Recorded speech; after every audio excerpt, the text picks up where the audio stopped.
today? Welcome to the channel and welcome to episode 7 of the Sunday Sum Up, where I talk about gaming news, TV news, movie news, all the good stuff. This week is actually, I don't know, there was a couple of big things that happened, but there wasn't a ton of news. Didn't feel like anyways. Like during the week, I'm watching videos, I'm reading articles, and I just start making a list of the things I want to talk about, things that pique my interest. And sometimes I'll listen to other people and they'll make videos and they'll talk about articles and I go and read them and it's just like, whatever. So it's not like I go through and just grab every single thing. But usually there's more stories. There's more things to talk about.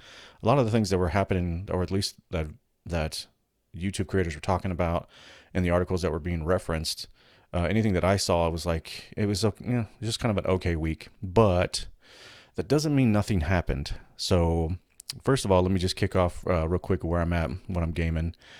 So I finally finished God of War, and I'm really bummed that I didn't finish this game sooner. I knew that I was really close, but I didn't realize just how close I was to finishing the game. It was Tears Vault is where I left off 4 years ago. My save file was April 18th, or no, April something of 2018. So it's been a minute since I played that game. And right when I got back into it, I immediately fell in love with the characters again. Took a second to get the controls underneath, kind of get my feet underneath me and learn the gameplay mechanics again. But it's a lot of fun. That game is really fucking good. And I only had like a few chapters to go and then it ended. So, and it kind of sucked too, because when I stopped playing the game, it was to go play, I think it was like Spider-Man or Red Dead 2. There was a lot of games that came out, but I had planned on going back sooner and I just never did. It wasn't for any other reason, but I was just caught up in other games.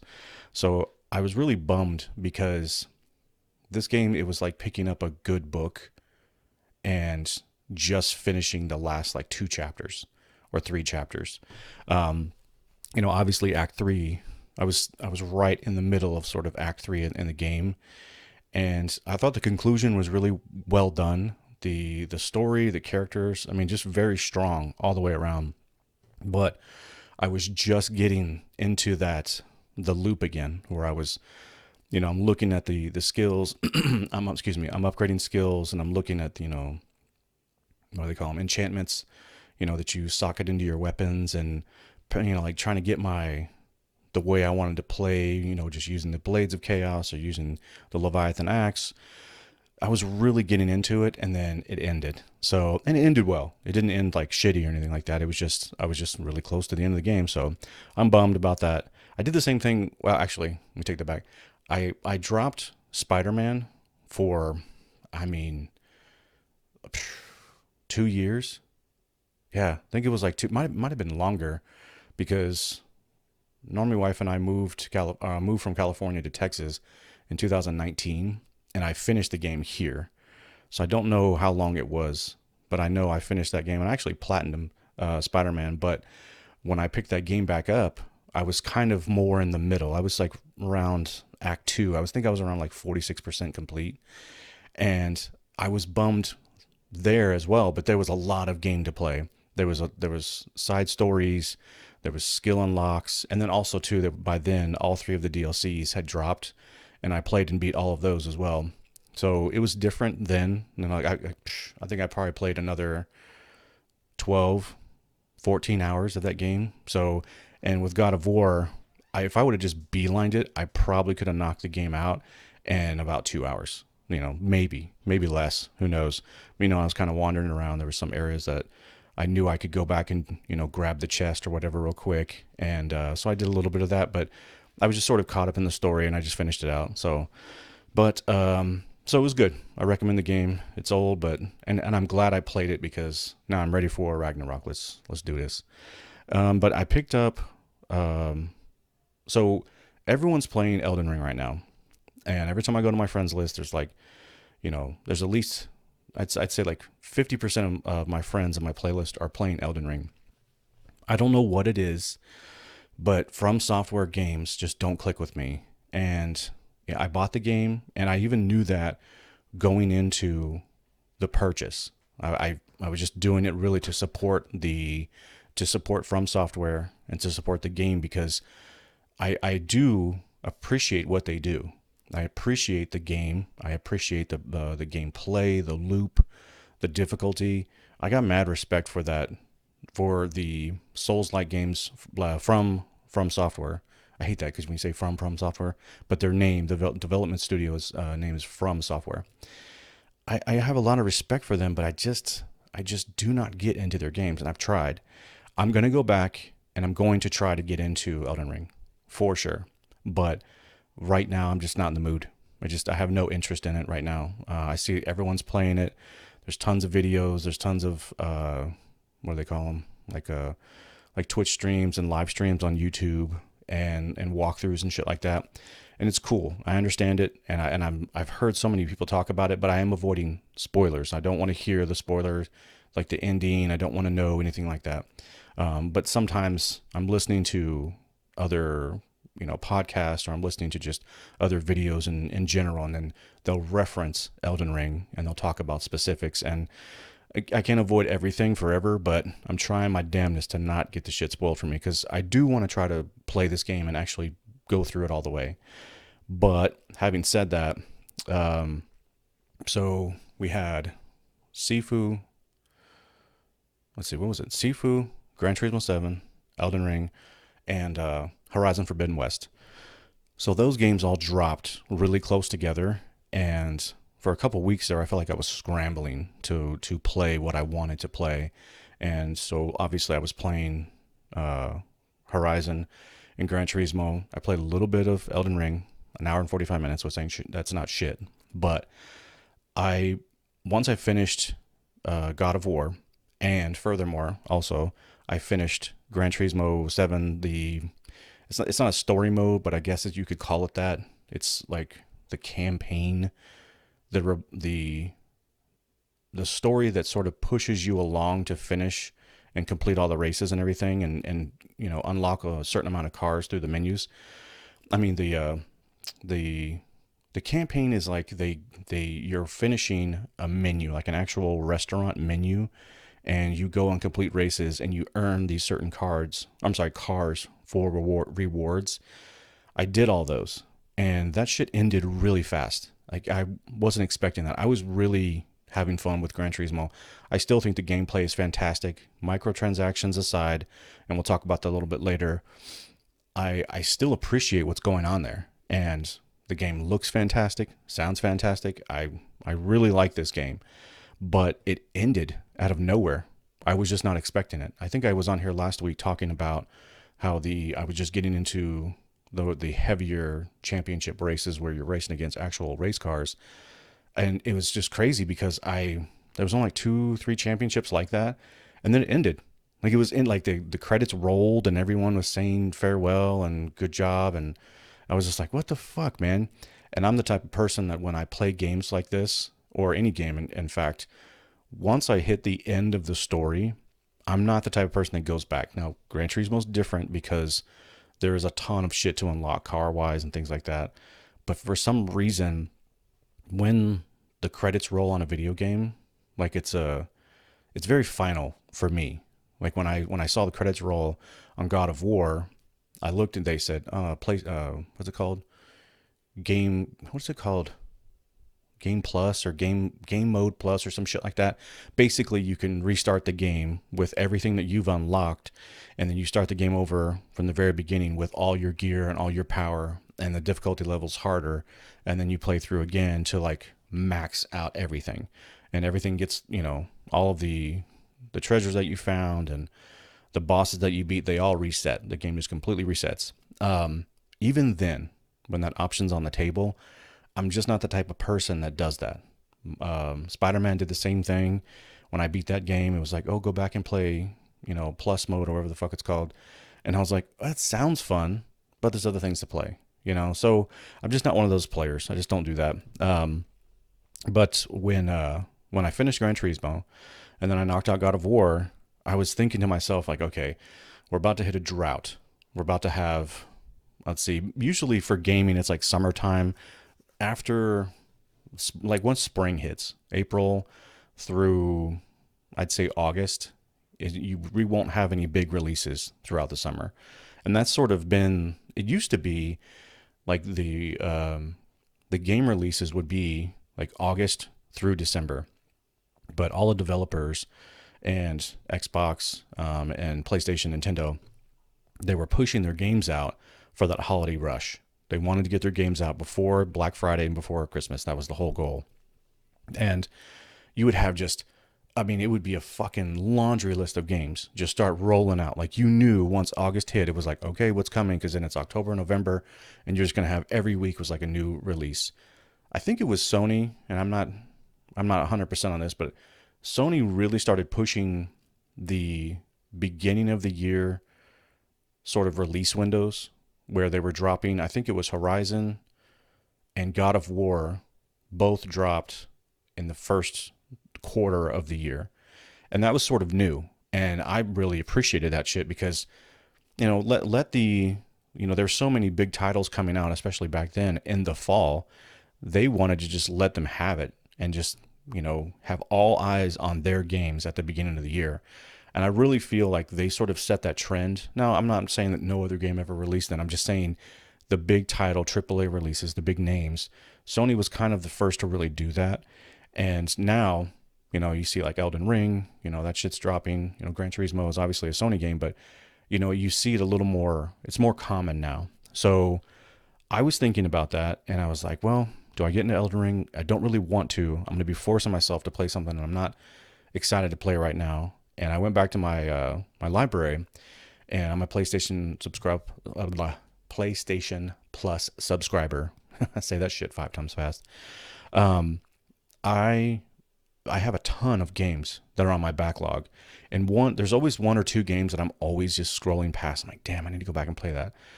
Days Gone was just sitting there, and I have been wanting to play that game. And when it came out, it was kind of like technically, I won't say a mess, but it had some really technical problems when it came out. Like, I don't know if there was like actual game breaking shit. I think there might have been a mission or two that was broken, and I'm not sure if people were losing save data, but I know for sure that game came out rough. It was not ready. It needed like another 3 to 6 months in the oven to finish all the technical shit. But so I put it on the back burner. I wanted to play that game, but I was like, well, it doesn't sound like it's doing really well right now technically, so I'm going to wait. And then it came out on PlayStation Plus, so it's free. Well, free. It's not free. It was one of the monthly game releases on PlayStation Plus because I pay for the subscription. It's not a free game. And see, that's funny. We're going to talk about that too, because that is such a easy thing to just let slip out. You don't really think about it. I'm guilty of it. I mean, anybody can do it. So, but yeah, I always have to check people when they say that shit, even myself. So I'm playing Days Gone, just started it today, and I've only put in, I don't know, maybe like 90 minutes so far. And so far the story is really cool. Like the opening of the story is brief, but like I'm in, and I will say this. So I do ride motorcycles. I have a Harley. I enjoy it. I love, being on the road. I do have sort of a soft spot. So when I see the game is sort of themed around this MC, a motorcycle club. So it's like an MC before the apocalypse happens and the zombies take over the world, and you're playing the main guy's name's Deacon, and he's an MC. He is in an MC, but then the world ends, and then you sort of pick up the story. It happens really fast. Like they don't really spend really much time at all. Like when the shit's going down, kind of like The Last of Us. I kind of had the same vibes. Even the story itself was kind of following in the same way, but I'm liking it so far. It's fun. I'm enjoying the sort of slinking around. I'm starting to, learn about the crafting and starting to use the different weapons. So I'm having fun. I like this game. So I'll probably, but this is a game that's been on my backlog for a long time. So I don't know. We'll see. I want to give it like a decent little playthrough and see if it grabs me or not. Like I said, I'm not a big horror fan, and this game did it to me twice already, where you're just walking down a corridor or something, and then this fucking door just bursts open and this thing runs out and grabs you and the camera starts getting all crazy. I don't like that shit. You can call me a pussy if you want. I just don't like it. I don't like to be scared like that. But whatever, that's just my own little picadillo. I just don't like that. I don't like games like that. So I hope it's not like that all the time, but it's already got me twice. So, but I mean, I still like it. So that's where I'm at on my gaming. Now let's move on to Will Smith and Chris Rock. I'm sure you've heard of this. Okay. This isn't something that's like, this isn't a niche topic. This is like all over YouTube. It's all over everywhere. So last Sunday was the Oscars, which I don't give a shit about. Oscars are just, it's just a bunch of millionaires, people who play pretend for a living, get paid handsomely for it, and they just spend their whole fucking night wearing millions of dollars worth of clothes and jewelry, and they pat each other on the ass, give each other these fucking props, stupid skits. It's just the whole shebang is just stupid. And furthermore, it's gotten really preachy over the last 6-7 years, where these fucking millionaires, these jet setters, 1%ers who have no fucking idea what normies like myself and you go through on a daily basis, they come up and they finger wag and they tell people that they need to be better and they need to end this, this is a problem, we need to end it, and this is systemic and we need to fix that and we need to do this and all this other shit. We need to save the environment, and then they go hop in their limos and they get back on their private jets and their private yachts, burning fucking fossil fuel to the heavens, and it's like, but we need to change, we need to stop it. And so it's so fucking hypocritical. I just don't like it. However, and I don't watch it either. I'm not one of those people where it's like, well, I'm going to review it, so I'm going to watch it. No, I would not watch the Oscars. But this was a big deal because they have different presenters to announce the awards. And Chris Rock was on stage and he was announcing a award. I don't even know which one it was. Honestly, I don't even know. But, he's a comedian. And I personally, I'm a big fan of Chris Rock's. Bigger and Blacker is probably one of my top 3 stand-up comedies or specials that I've ever seen. It's just, that was one of the best ones that I've ever seen. And I go back and watch it, like periodically. I'll just go back and just watch it. Chris Rock's Bigger and Blacker. Watch that. That's very funny. And I've always thought he was a really funny guy. I remember him back in the days on New Jack City when he was Pookie, before he got the nose job and looks all different now. But I have a lot of respect for him. He has etched his name in the history books for comedy. He just is. He's really good. Having said that, he's on the stage and he's popping off some jokes, making fun of the fucking pretty people. And he's one of them too. So let's not get it twisted. It's not like Chris Rock is, he's just a normal guy and poor him. He's a millionaire too. But anyways, he made a joke about Jada Pinkett Smith, and Will Smith laughs at the joke and then looks over at Jada, and Jada rolls her eyes and sort of, I don't know, but she didn't tell him to do anything, but she you can tell she's not enjoying the joke, but Will is laughing at the joke. This is on camera too. This is not an opinion.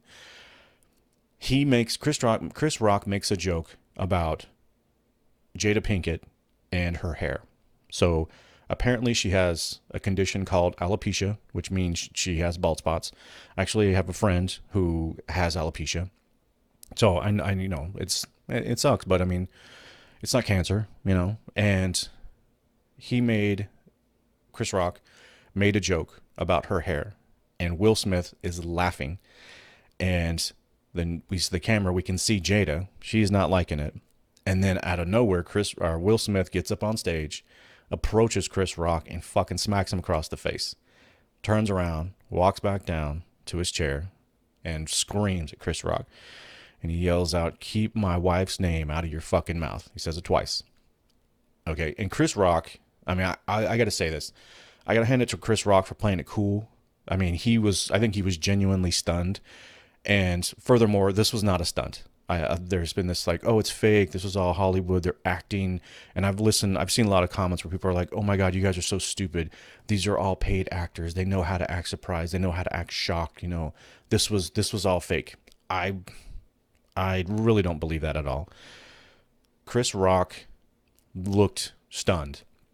And furthermore, there's sort of the people are analyzing the video and like, Monday morning quarterback and the shit. And they're saying shit like, well, Chris was bracing for the hit, this other shit. And it's like, okay, I'll challenge anybody. If you're standing there and someone walks up to you and raises a hand to you, doesn't even swing at you, just raises a hand like they're going to swing at you, you will tense up, you will flinch. If not, you will fucking swing on the guy or the girl.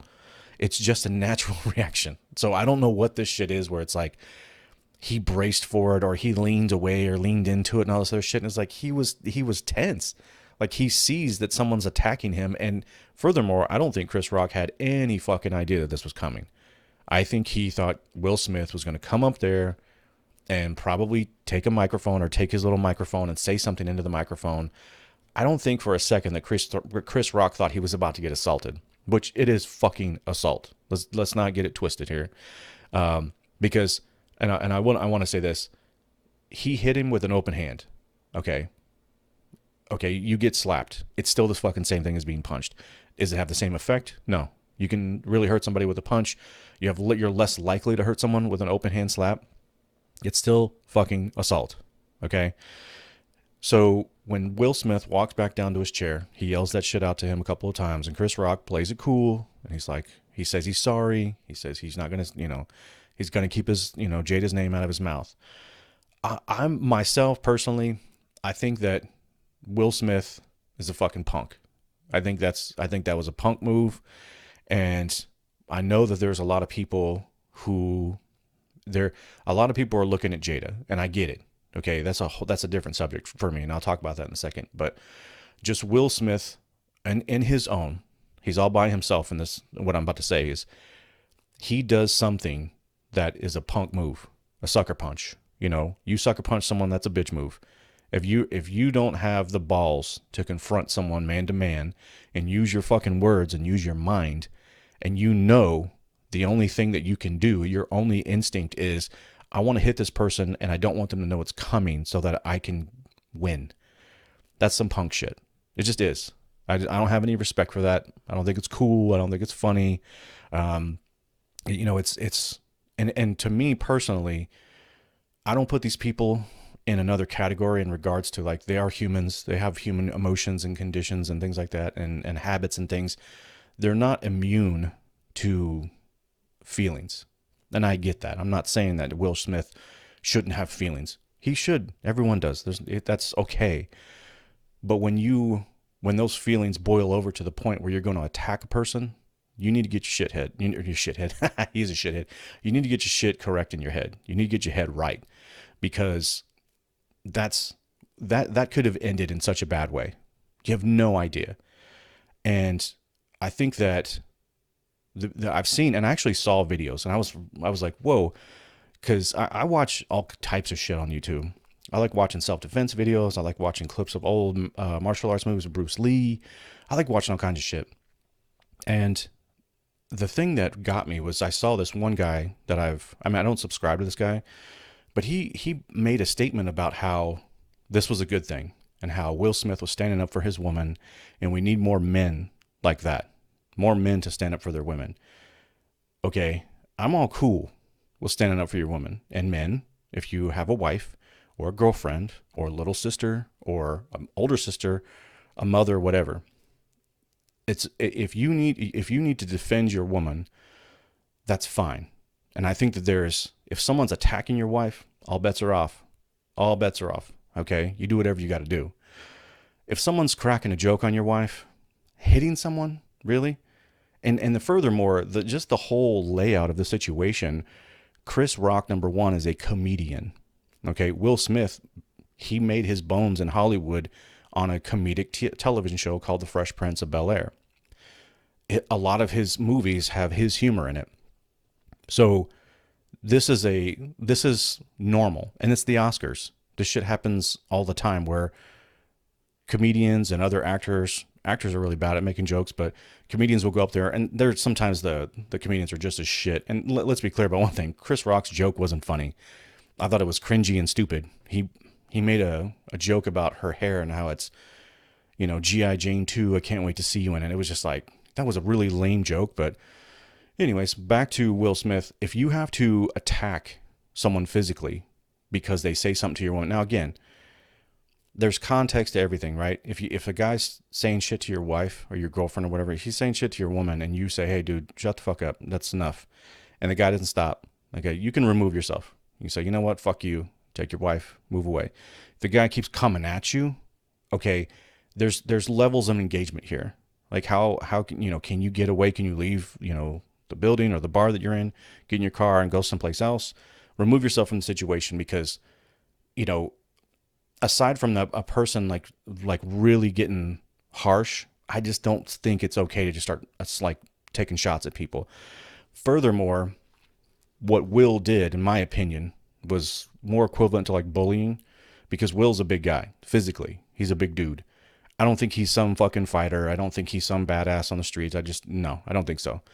But Chris Rock isn't big. He's very skinny. He's a skinny guy. He's not that tall. And Will went after somebody that he fucking knew he can get away with doing that to. If Joe Rogan was saying that shit, Will wouldn't have done that. And if he did, he would have regretted it. There's just no way. I mean, Joe's a very chill guy, and he's all about using his mind, and I have a lot of respect for that.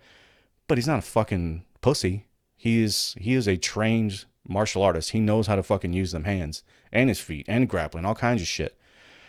And I think that Will was doing something that he knew he can get away with. And I don't have any respect for that. That's a bitch move. He's a bitch. And furthermore, in terms of getting away with it, the fucking crowd just applauding him after he won his Oscar, and he made this really cringe ass apology, and he apologized to literally every single person except Chris Rock, the person that he assaulted. And the crowd stands up, and he's fucking crying like a crazy person, and everyone's fucking like, and it's funny because I say crazy person, I say that lightly. I'm not trying to say that Will Smith is like crazy and psychotic. I'm just it seemed a little unhinged. His acceptance speech was weird and unhinged to me. I think that the Academy giving him the award and nothing happening to this guy, I think is bullshit. But to me, it's par for the course. Like, I always talk about, actors, musicians, and athletes, the high dollar ones, they live in another world. They don't live in the world that you and I live in. So this is just another day in fucking Hollywood. We see actors all the time get away with shit. They do shit all the fucking time. Actors have been involved with like terrible things, and they still get away with it. They got the money to pay for lawyers and all this other shit, and I'm sure they're paying off a lot of other things too. But this is it's just normal, to me. And to me, it just emphasizes the fact that these guys are shitheads, that they all fucking suck. Because, you could sit at that like next year, we can have the same fucking douchebag actors up there talking about how we need to stop abuse and stop the violence and all that shit. But it's like, but then Will Smith attacks someone in front of everyone, in front of the world. And it's like, yay, Will, fucking, oh my God, he has, he's so stressed. He's so poor him. Man, fuck that. So I just think it sets a terrible precedence. And I think that, the Academy just giving him his award, and there was some chirping about how it was probably going to get stripped. No, it wasn't. No fucking way. And he's not going to pay for this. This is just going to come and go. And furthermore, Chris Rock not pressing charges on him. I that's fine. That's cool. I ain't got no problem with that. I can tell you one thing, that if Chris Rock decides to go hard in the fucking paint on a comedic level, he can fucking trash Will Smith. He has the runway is just clear, because there's lots of shit on the table. And I want to talk about that real quick before we move on. The big emphasis has been on Jada Pinkett Smith. Now, I'm not a big Jada and Will fan. I don't want to say why, but there's been things that have been uncovered about them. And I'm not talking about her polyamorous activities. I'm talking about other shit. There's just been other things that have been revealed. When other people got in trouble, their names were tossed out there and as evidence that they were involved. So they can fucking suck it. I don't care about them people. Jada Pinkett Smith, she seems like a bitch. I'm sorry. The way she responded in that interaction. You know, there's another camera review that came out that I just saw not too long ago, like today or yesterday, where we can see someone filming from behind Will and Jada. And you can see that when Will hits Chris across the face, Chris immediately says, wow, Will Smith just slapped the shit out of me. Jada Pinkett starts laughing. Okay. So this woman has used their relationship, I'm sorry, their marital problems. She has used it for publicity. She has used it to gain notoriety and therefore gain money and power. That's really what it's about, right? And I think it's gross. I think it's some fucked up shit. And furthermore, she has been, you know, I really haven't paid attention to Hollywood near as much as I used to, you know, for the past 5-6 years, just because everyone knows why. It's fucking bullshit. They're a fucking joke to me. They're court jesters. That's what Hollywood is. Hollywood are court jesters. And when people fucking listen to them and follow them like they're above us, or there's some sort of, they're knowledgeable in some way and we should pay attention to them, or they're just trying to bring awareness, fuck off. Sorry. Those half of them don't even know what fucking state they live in. They're so fucking stupid. They open their mouths and they say shit and you're like, dude, just zip it, you know, go act like a Viking warrior or a fucking Wall Street businessman or a fucking, you know, someone else. Go act like a flight attendant in a movie or a show, because you shut up because you sound stupid as shit. Furthermore, when she does what she does, and I'm talking about the marital shit, she has cheated on her husband. Now, this stuff has been out there. And like I said, I haven't really paid attention to them. So I guess this is a little more common knowledge that I didn't really know about. But apparently she sleeps with other guys and Will doesn't want her to. Why the fuck are you still there, dude? Okay.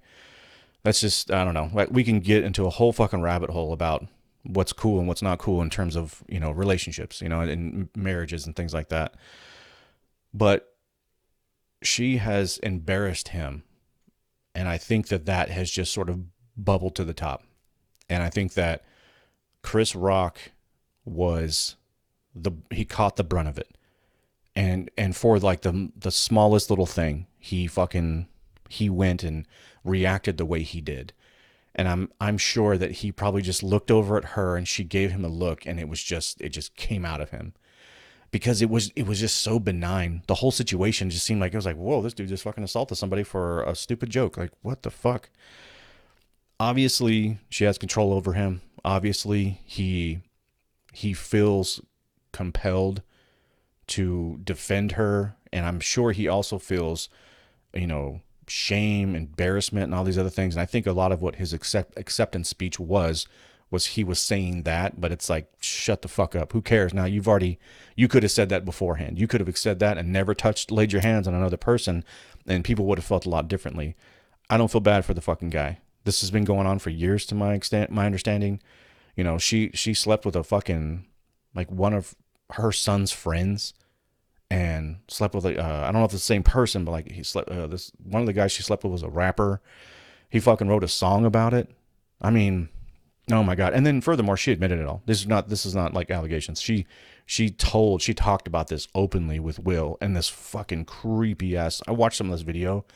It was called like the Round Table or the Red Table or some show that she was trying to promote or whatever. I don't know. Like, it's like an interview type thing, but her debut episode was like her own husband, Will Smith.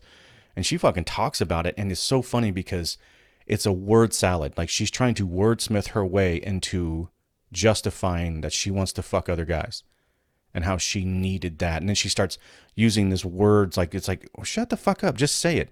I wanted to fuck somebody else, husband, and I need more guys in my life.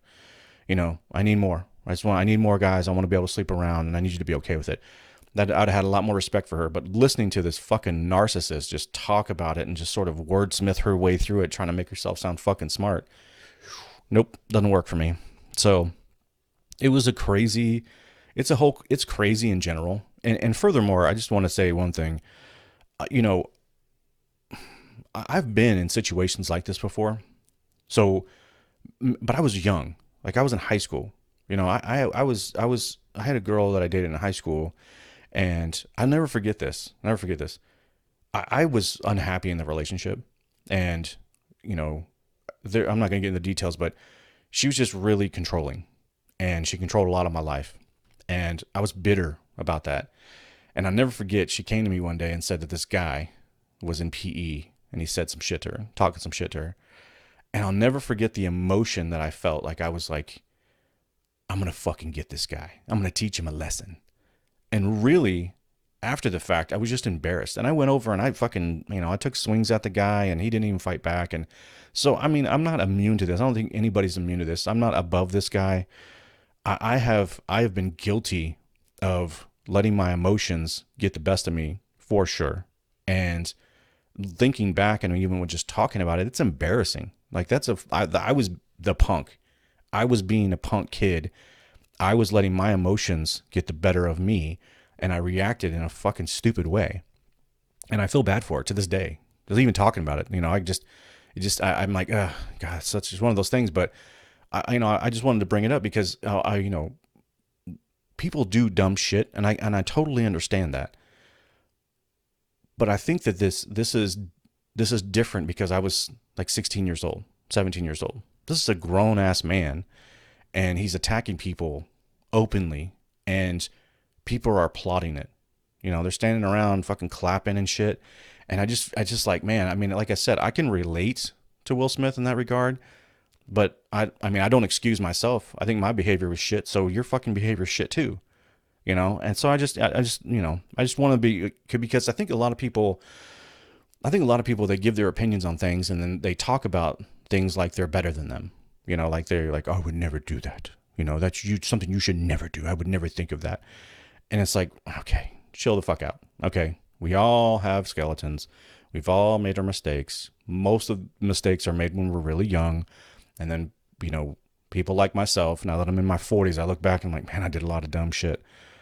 But it's just one of those things where I just want to kind of, I don't want to sound like I'm talking down or finger wagging at this guy because, he did a douchebag thing. It's still douchey what he did. And I think he's a dick for it, but, and he's going to suffer for it. There's this will have repercussions on a social level, but he's not going to go to jail. He's not going to fucking lose his Oscar, and I heard that I guess he quit the Oscars and he's not going to be, but he already won. Like, it's like, okay, like you're going out on top, Chief. So good for you. It really doesn't mean much, but anyways, I think it was weak-minded. And I think it was, just like I was weak-minded and I was bullying, I think Will's doing the exact same thing. So, all right, so let's move along. Next on the list was, Ezra Miller, who is an actor, and he played the Flash in, I think he did a little spot on BVS, Batman versus Superman. And then he was in Justice League. And I didn't like him in the Justice League. I don't know. Like, I'm not a comic book reader. I said that a million times, but I just didn't like his portrayal of Barry Allen. I've watched, I think season 1 of The Flash on the CW, and season 2 was still decent, but that's kind of what I know as The Flash. There was the Flash TV show from like the 80s or something like that. And I remember watching it when I was a kid. Might have been like the early 90s, but, in which I was like, oh my God, that's so cool. I want to be the Flash. But I don't have like tons of knowledge as to the character itself, but just his hyperactive, fucking beady-eyed, acting that he did, it just didn't work for me. I just didn't. I don't know. He was always trying to be quippy and funny, and it was just kind of getting old and annoying. And plus, I hated his fucking run. I hated the fucking slow motion run. Like, looked weird. His hands are whipping through the fucking air, and thought it was stupid. And then I think he got a fucking like a fan nominated most memorable scene in a movie or some shit, and that was the fucking scene. I was like, wow, really? That one? Like, he fucking runs like that? I mean, the moment itself, I guess, was kind of cool at the end of the Snyder Cut. I think it was the Snyder Cut where he does the speed run and he turns back time. But anyways, back to him as a douchebag human. He got in trouble. He got arrested. He was in Hawaii, and this was an article over on, I think I saw this on Game Rant. Where was it at? Let me see here. So the Flash's Ezra Miller arrested in Hawaii. Ezra Miller was arrested at a bar in Hawaii after the star of the Flash and Justice League lost their temper over patrons singing karaoke. Classy. And it's got his fucking mugshot here. So let's see. I wanted to read a couple of these things here. Oh, that's right. So it says here, Ezra Miller, star of The Flash. Oh, and yeah, that's right. It's he's playing The Flash. He's got his own movie coming out, which doesn't look good. Ezra Miller, star of The Flash and the upcoming Warner Brothers picture Fantastic Beasts, The Secrets of Dumbledore, that rolls right off the fucking tongue, was arrested Sunday night by law enforcement officials in Hilo, Hawaii. Police arrested the 29-year-old actor for disorderly conduct and harassment, which centered around an incident in a bar that involved Miller and a few other venue's patrons. According to the media released by the Hawaii Police Department, officers responded Sunday at 11:30 p.m. to a report of a disorderly patron present at a bar. The investigation revealed that a 29-year-old Vermont male, later identified as Miller, became agitated while patrons at the bar began singing karaoke. The Flash star started yelling obscenities at the patrons and allegedly grabbed the microphone from a 23-year-old woman, which resulted in a disorderly conduct charge. Later, Miller reportedly lunged at a 32-year-old man playing darts, which resulted in the harassment charge for the actor. The bar owner asked Miller to calm down multiple times before law enforcement officially arrived on the scene. Let's see. Police arrested Miller and charged the actor on both counts for his unruly conduct at the bar. Police set the total bill at $500. Really? I guess it fits, right? He didn't physically attack somebody, which Miller paid to obtain their eventual release. There was one other thing I wanted to talk about real quick. On Sunday, Miller briefly appeared during the 94th Academy Awards, donning his iconic attire from Zack Snyder's Justice League in a pivotal scene that won the Oscars Cheer Moment Award. Just making shit up. The award ceremony introduced blah blah blah, brand new category. Let's see, they were talking about. Let's see. Oh yeah, they just kind of talked about how they're wondering if this is going to be an issue for him, how Warner Brothers is going to react, and neither Warner Brothers or Miller has responded for comment. So this guy is a fucking clown. I don't like this guy. So however he acts in the movie, me not liking him as the Flash, whatever. That's a personal, subjective preference. But this fucker, he actually attacked a woman, and it's on camera. He was in Europe somewhere, and I guess some people were kind of heckling him, and he was outside, and there was a woman that I think she was pregnant, but I don't know if that's 100%. But regardless, he grabs a woman by the throat and slams her on the ground, and then the film cuts. That was supposed to fucking end this guy's career. I thought that's how this worked, Hollywood. I thought this is the era of cancer culture. This is the trial by Twitter. So this guy shouldn't even be fucking acting anymore, right? He should be on a fucking apology tour trying to win the hearts and minds of people, but no, he's not. And I wonder why. I wonder why this guy gets away with this shit. Why this guy can physically assault a woman and get away with it.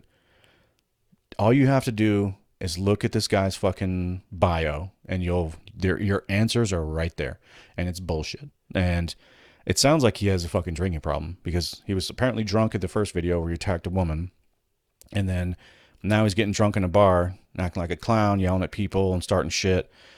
It just sounds like someone didn't knock this motherfucker out. Like, this is the type of shit. Like, if a guy is grabbing a woman and choke slamming her on the ground, and I see that, I will interject myself into the situation. I will make sure this person's safe, and this person, the attacked her, is put in check.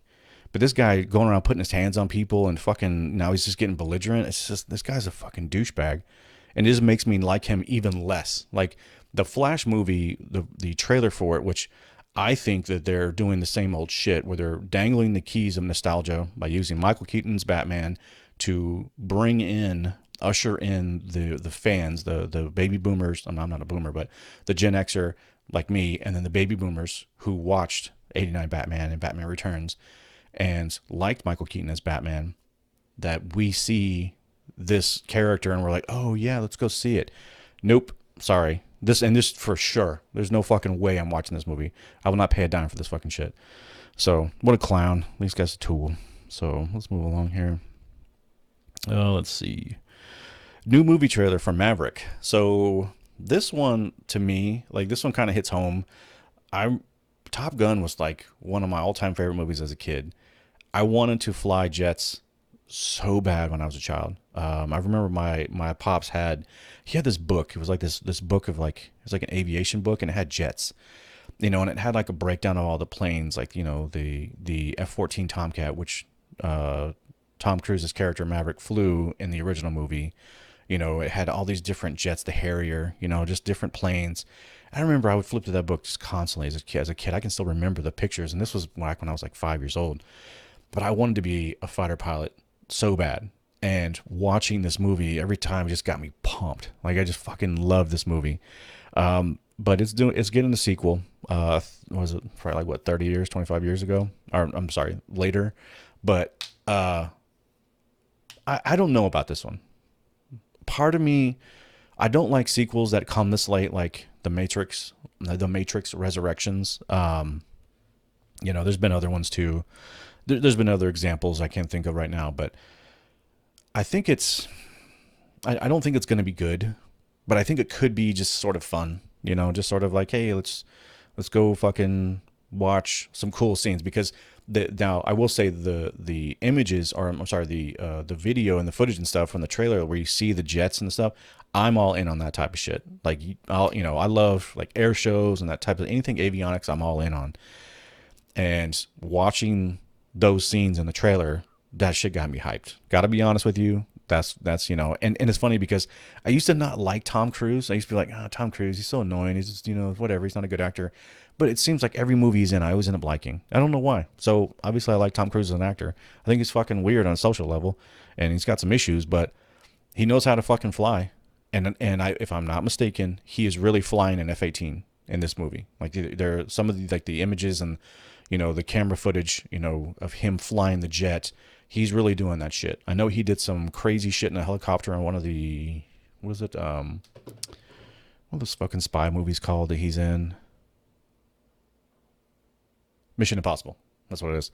One of the Mission Impossible movies. He gets in a helicopter and he's flying through the canyons and shit, doing some crazy shit and some maneuvers and some cool stuff. But he really did that, and he does his own stunts. So, I mean, I got a lot of respect for the guy he gets into his roles, and he's going to put his all in, and no matter what it is. Like even his little bit in like Tropic Thunder, he's like one of the most memorable characters from that movie. He was fucking great. So I appreciate that. I respect that. Like I said, on a social level and on just a like a level of just like how he acts and off the camera and the things that he does, on his personal life. It's weird motherfucker. But I think this movie looks cool, and I love the original movie. I was a big fan. A lot of iconic scenes, and even to this day when I see some of the dogfighting and the jet stuff, even though it's kind of dated and you can tell that how they did a lot of it and it doesn't look as good anymore, it's still really cool. I still get a kick out of it. So I'm kind of hyped for this one, but again, I hope I'm gonna let it come out, and I just want to see, I want to hear, I want to see if it like what's going on, because I hope they don't pull a Resurrections thing, because I don't know. I want it to do good. That's just me. Okay, let's move along. We're gonna get into some gaming now. Hogwarts Legacy. So this is a Harry Potter game that was on a state of play like 3 weeks ago. It's been on my notes. I keep looking at them. Every time I end the show, I look at my phone. I'm like, fuck, I forgot to talk about this. So this is a game made by Avalanche Studios and Portkey Games. And let's see, where's the article at? That was another Game Rant. Where was I? So this is a single player game. Now, I actually made a mistake. I thought this was an like an online multiplayer type game where you're going to be a wizard at the Hogwarts school, and you can play with other players and you guys join up and do shit. That's not it at all. So I was wrong about that. But it's actually a single player game that, and and I don't know shit about the lore. I've only seen one movie, and that was the first one. I haven't read a book. My niece is a huge fan. But this looked kind of cool.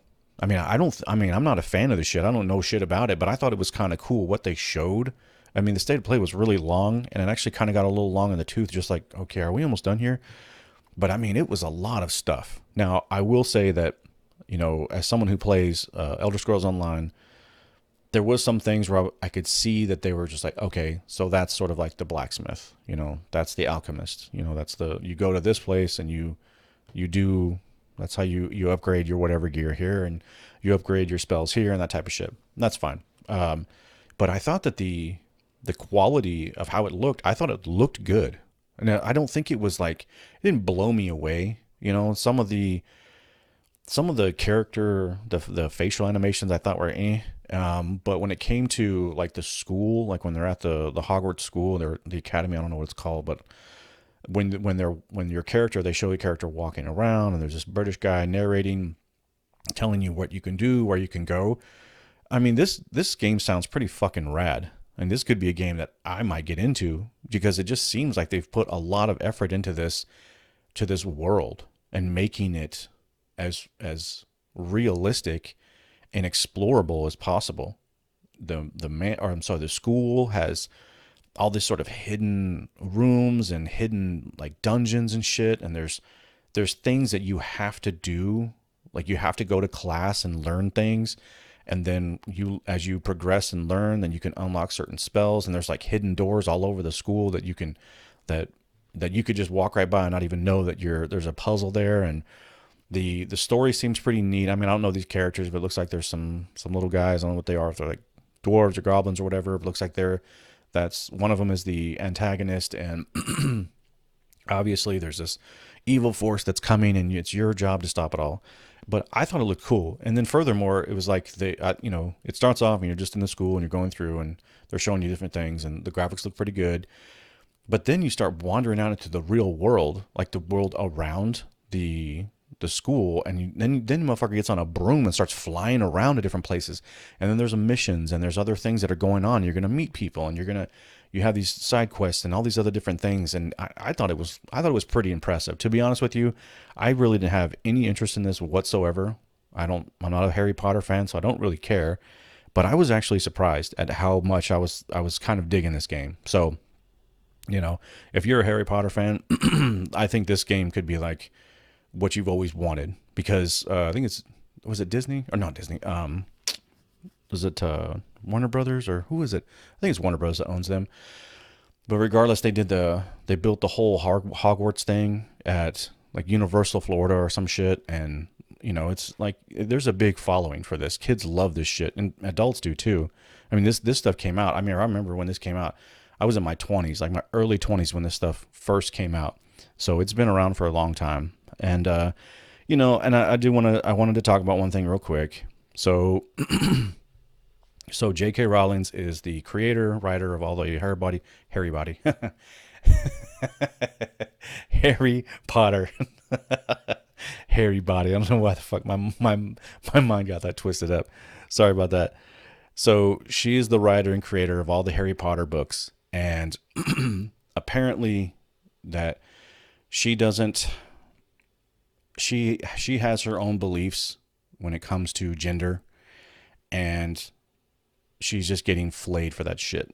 So all the activists are coming after her, and you type it up in Google and you could already see there's boycotts for this game, and you can tell that the major media sites are not really, I don't see a lot of glowing things about this.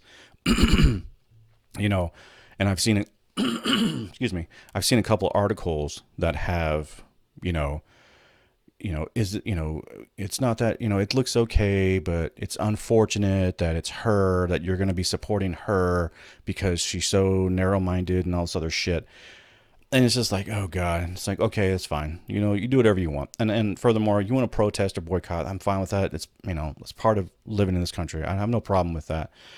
I just don't agree. I think it's stupid, and I'm not saying I want the game to come out and just fucking be the greatest thing. So it'll show them. I just want things to stand on their own merits. If it's good, fucking say it's good. Don't don't fucking say it's not good or not give it a real honest review because you don't agree with the creator on a social level. Like it's so fucking stupid. The social agenda shit and politics, they have just poisoned the well. Like every single well is just poisoned with them, and I'm over it. I'm so done with that shit. So but I wanted to throw that in because that is a thing. All right, moving along here. So E3 has been canceled. This was over on Games Radar, and so this one sucks. Like I'm bummed about this. Where's it at? So I'm really bummed because I said before I am a fan of E3. I always have been.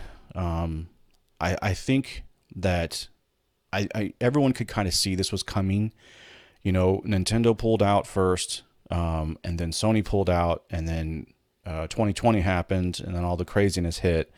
So I'm kind of bummed about this. But the ESA, this is the group that runs E3, and I'm going to read what they said here. We previously announced that E3 would not be held in person in 2022 due to the ongoing health risks surrounding COVID-19. Today, we announced that there will also be no digital E3 showcase in 2022. The ESA said in a statement on March 31st. Quote, instead, we will devote all our energy and resources to delivering a revitalized physical and digital E3 experience next summer.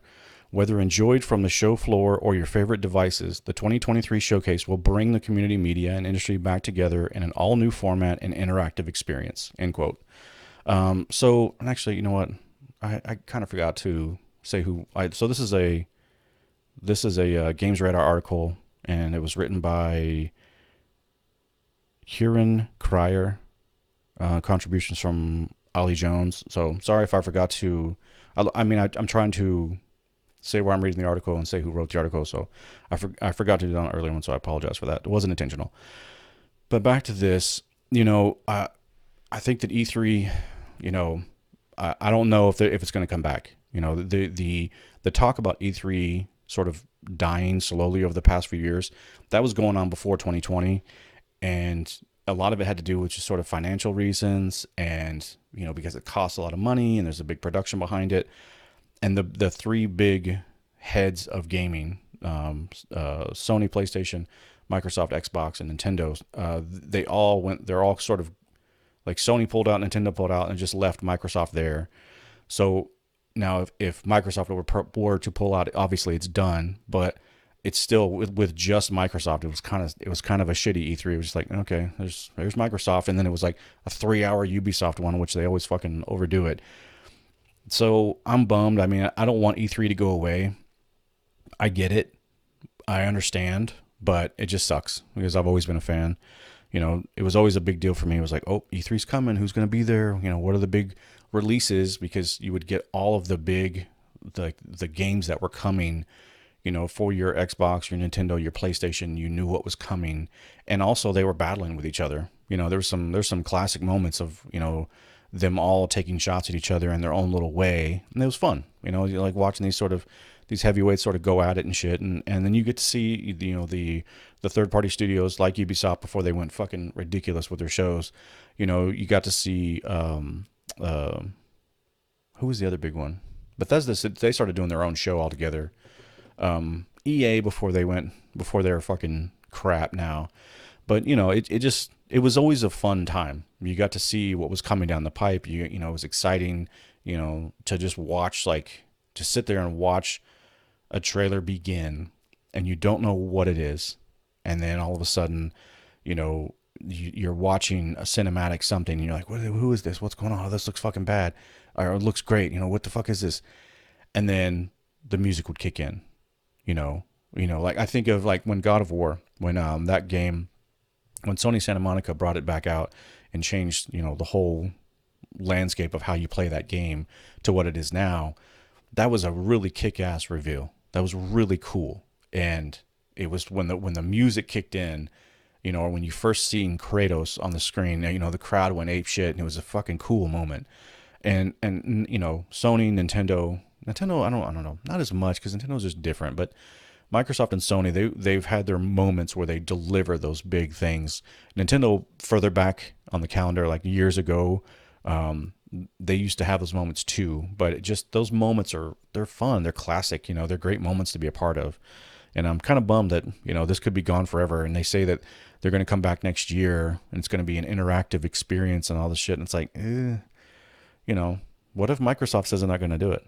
Now, I don't think they will. I think, they could probably use a good E3, but, Sony's not going to come back. Nintendo's not going to be there. So, you know, is it worth putting on a show without the three big? I'm sorry, the big three. See, my brain just switches shit around. Don't know why. So, oh well, we'll move along here. Kind of bummed about that. All right, so now let's move along to Polyphony is rolling back the changes to Gran Turismo 7. So this is a Bounded in the Comics article. Take a look at that one real quick. Where's it at? So this I read this article. I'm just going to read a couple of quotes because this is a good article over on Bounded in the Comics. It's by. The thing I don't like about this shit is just like I hate when you have to scroll and they break up. It's like a little tiny paragraph, 2 or 3 sentences, and then like picture, and then a couple more sentences, picture. So annoying. But this is by Brian Pearson. So let's see. The subheading here says Gran Turismo 7 director apologizes for game's heavy microtransactions, promises to, quote, reestablish the reward system with greater balance, end quote. So there was a couple of things in here that I wanted to. There was the actual words from I can't remember the guy's name. Let's see. So I'm going to pick up sort of the middle of this article. So in a March 18th apology for a recent long maintenance period, Polyphony digital president and Gran Turismo series producer Kazunori Yamachi touched upon the backlash to the game's microtransactions, stating that he would, quote, like to have users enjoy lots of cars and races, even without microtransactions. At the same time, the pricing of cars is an important element that conveys their value and rarity. So I do think it's important for it to be linked with real-world prices, end quote. He quickly followed up. On March 25th, Yamachi returned to the issue, stating in an official PlayStation blog that he is sorry for the game's excessive costs and detailing how Polyphony Digital intends to make amends with players in the future. Quote, I would like to apologize for the frustration and confusion caused last week with our patch updates, which resulted in not only a server outage, but also adjustments to the in-game economy, which were made without a clear explanation to our community.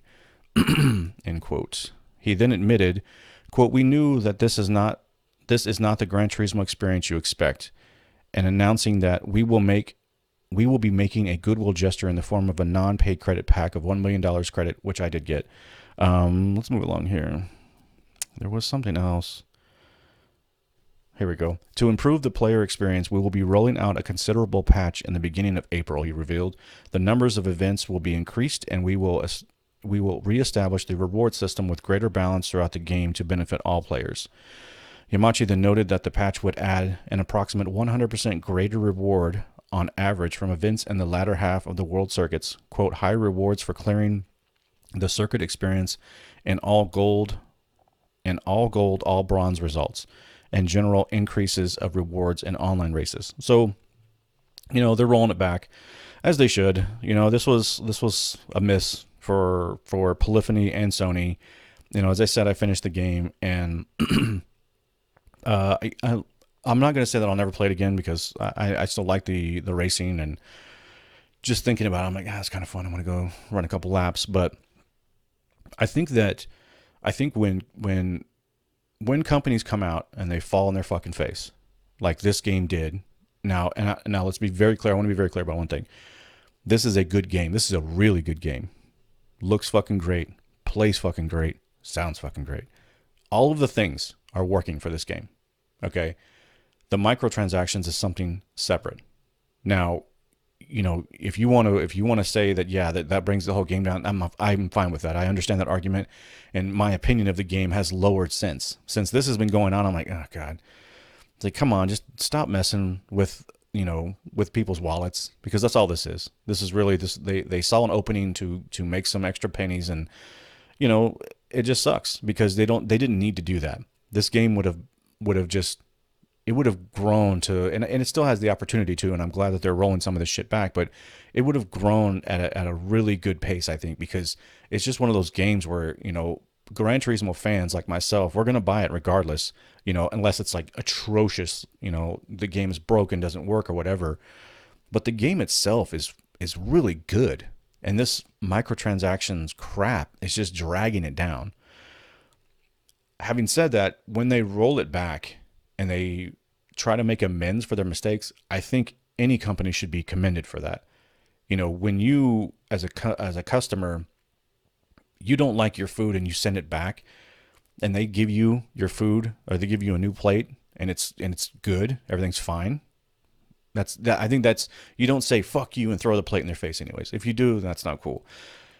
If it's all about customer service, right? And if they handle their customer service correctly, and they say, okay, we screwed up, and they did, and we're going to fix it, and they're going to, okay, that's fine. Like, so let's move forward. I think that a lot of times when you look at a game like Battlefield 2042, when that game came out, it was the beta was, people already knew it was going to be bad, and they didn't listen. They didn't care. All they cared about was them dollars. So, that's not good customer service. That's not honesty. That's, they're trying to just get rich off something, off a broken fucking game. And let's make no mistake about it, that game is missing features that kind of breaks the game, in my opinion. If you don't have a scoreboard for a first-person shooter that's like multiplayer, it's broken. But if DICE were to come out and EA were to come out and say, "Hey, we screwed up. We're fixing these things as fast as possible. We're gonna issue refunds to whatever. We're sorry. We're gonna give you some online credits or whatever, and we're working on it. We made a mistake." I think that goes so much further with customers. I think people will hear that and like, okay, all right, don't do it again. That it's easier, but they didn't. EA came out and said, well, they blamed Halo. Well, they blamed this, and well, we couldn't foresee this, and we didn't know that this was going to happen. It's like, yes, you did. You fucking knew this was going to, you knew what you had. You knew it was broken. You knew it wasn't ready, and you fucking pushed it anyways for money. Just say that, take your fucking lumps, and move on down the line. So when I hear Polyphony come out and talk like this, it's like, okay, that's cool. You're listening. You're listening to the gamers. You're listening to your customers, and I think this is a good thing. So, but and I know, because I've already seen. Like I said, love reading comments. Some of the videos I've been watching about this, and it's like people are just like, oh, fucking screw them, they're the worst, and it's greed, and Sony's been trashed for decades, and I liked Sony before anybody else liked them, and everyone thinks they're so fucking smart and they know so much better, and it's like, they're doing what you asked them to, so what else do you want? And it's like, well, they should just give refunds, and I think I should get the game for free, and it's like, okay, your expectations are they're off. You're right. If you feel like everything should be just given to you, then your fucking expectations are off. That's not how the world works. But in terms of customer service, I think this is a good thing. So good for Polyphony. Okay, so let's move along. So the big news is Xbox. I'm sorry. I didn't know. I forgot there's one little thing here. Xbox Game Pass. Xbox announces a family plan, or I'm sorry, there's rumors that there's going to be like a family plan coming out. And it sounds like they're going to be doing a, what's it called? It's called a family plan, but you'll be able to use, it says, this is on The Verge from Tom Warren, Xbox Game Pass is reportedly getting a family plan. The Game Pass family plan should include access for 5 players. So, I read through this one. I think it's a pretty good read. They talk about the pricing and everything, and this isn't a for sure. This is just reported like it's coming. And furthermore, it was reported that this was coming just days after Sony announces their restructuring of PlayStation Plus, which I thought was the next story. My bad. So I'm sure this sounds like something that they would do. I mean, this makes sense. You know, I don't have any problem with this. And it's, you know, it's more value, more bang for your buck. So good for Xbox and Xbox owners. So having said that, let's move on to the main story. The big news that dropped this last week was that Sony finally revealed the restructuring of their PlayStation Plus. Now, leading up to it, even myself, you know, it was like, well, this is their answer to Game Pass, right? I was saying it because that's what I've been reading, that's what I've been hearing. So I was like, okay, until we see, I can't say it's going to be anything different. This is not Game Pass. What PlayStation announced is not Game Pass. I just want to be very clear about that. Is it a response to Game Pass? Sure, you can say that. That's probably pretty fucking accurate. I think so. But they are not trying to answer and mirror Game Pass because this is not even structured the same way. It's similar in a lot of ways, but it's not the same. So I wanted to go through this real quick. So this was on the PlayStation blog, and it breaks down the prices in here. So I'm going to kind of read into this just a little bit. So it says, since launching PlayStation Plus in 2010, SIE has been at the forefront of innovation in game subscription services. We were thrilled to be the first console membership service that included a refreshed library of games through PlayStation Plus, and also launched the first console game streaming service with PlayStation Now. Today, we are pleased to share with you official news about changes coming to our subscription services.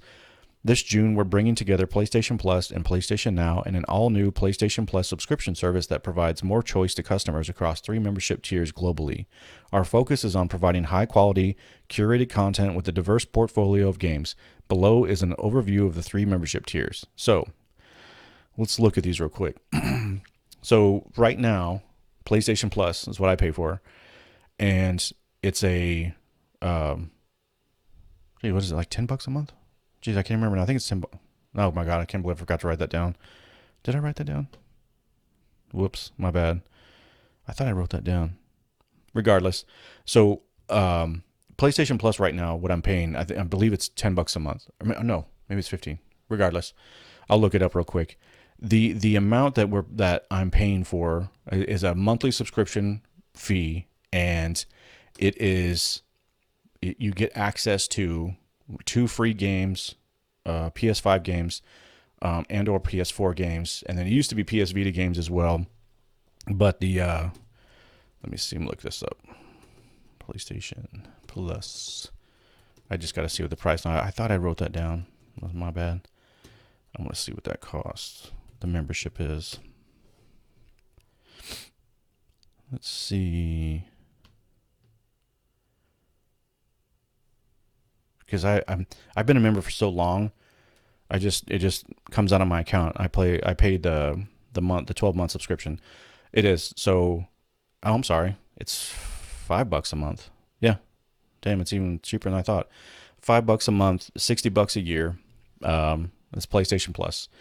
So you get access to a couple of games every month. You get access to some older games like PS4 games. It used to be like PS3 games when it was on PS4.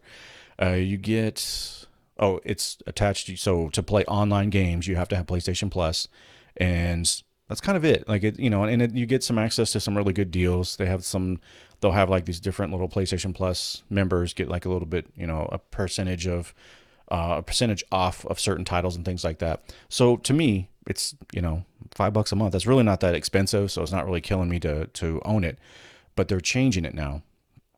So PlayStation, the new structure is called PlayStation Essentials. That's tier 1. Tier 2 is PlayStation Extra, and then that's tier 2. PlayStation 3 is PlayStation Plus Premium. So let's look at the Essential. So the benefits provides the same benefits that PlayStation Plus members are getting today, such as 2 monthly downloadable games, exclusive discounts, cloud storage for saved games, online multiplayer access. There are no changes for existing PlayStation Plus members in this tier. So if I wanted to, and if you have a PlayStation Plus account, you can maintain the same thing. No big deal. Price for PlayStation Plus Essential remains the same as the current price as PlayStation Plus. So we're good there. And it's interesting because it says here, United States, $10 a month. See, that's what I thought. And I just went to this other website here, and I'm looking at PlayStation.com, and it says $59 a year. Maybe it's because like if you were to just get 1 month and that's it, it is $9.99. So it's $9.99 for 1 month. For 3 months subscription is $24.99, which equals $8.33 a month. And then what I have, which is 12 months, so it's $5 a month. I believe that's right. So that's tier 1, which sounds like it stays the same. So that's cool. And then you PlayStation Extra as the tier 2. So the benefits provide all the same as tier 1, and then it adds a catalog of up to 400 of the most enjoyable PS4 and PS5 games, including blockbuster hits from our PlayStation Studios catalog and third-party partners. Games in the extra tier are downloadable for play. That's kind of a key thing right there. That means you don't have to stream the shit, because what they're essentially doing is they're getting rid of PlayStation Now. PlayStation Now is their streaming service where I don't have it. I didn't want it. I don't think streaming, there's always problems when you're trying to play a game you're streaming it from a service. But that's what PlayStation Now is right now until it switches to this. And you would pay a subscription fee. You'd have access to all these games, and you would play them, but you wouldn't download them to your console. You would play them online. So there was lag issues. Internet connectivity was paramount. If you didn't have a strong connection or whatever, it would lag. And I was never, and I have great internet, but I'm not interested in this. I never was. But the thing about this that makes it so great is you can actually download these games. So you're getting up to 400 games. So that's a lot of fucking games. I mean, I have a lot of games on my console right now. That's why I'm playing Days Gone. There are tons of games on my console right now that I'm like, I just scroll through my library right now, and I have tons of games from PlayStation Plus alone that I haven't even started. I just go add them to my library, and then one day I'll go back and play them is the mindset. And this sounds like the same thing. It sounds like more. It sounds like you're going to get 400 game boom right off the bat. So that's tight. I mean, I'm cool with that. I think that's a good deal. That is a $14.99 a month per month subscription. $39.99 quarterly and $99.99 yearly. So you're paying $100 a year. Now, to me, I'm totally fine with that. I don't think right now. I think that's where I'm probably going to land. I'm cool with that right there. I get access to a bunch of games, and the price, it really is just it's upping the amount of games that I have access to, that I can download and play to my system over what I have right now with PlayStation Plus. So I think that's totally fair. Right now I get 2 games a month for free. I'm sorry, with the subscription. When I say for free, I want to be very clear. I don't have to pay an additional fee for these games, these 2 games that they provide every month. And I'm okay with paying what I'm paying. If I'm going to get access to 400 games across the board, yeah, that's cool. I'm fine with that. I mean, it makes sense, and it seems like something that's all right.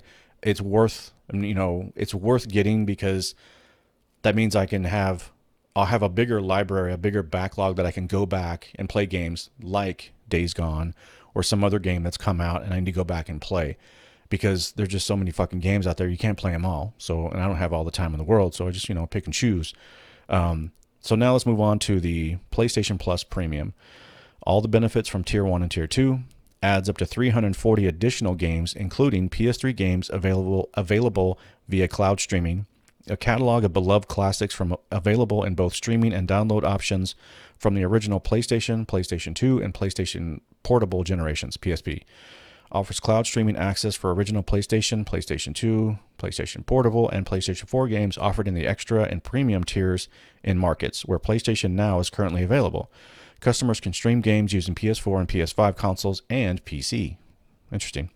Time-limited game trials will be also offered in this tier, so customers can try select games before they buy. And that is $17.99 a month. So $18 a month, $50 a quarter, $120 yearly. This one I have no interest in, this tier. So I want to kind of look at each one of these little things here. So you get an additional 340 games, and then you're including the PS3 games, but that's via cloud streaming. So that means streaming, so I'm out. I don't care.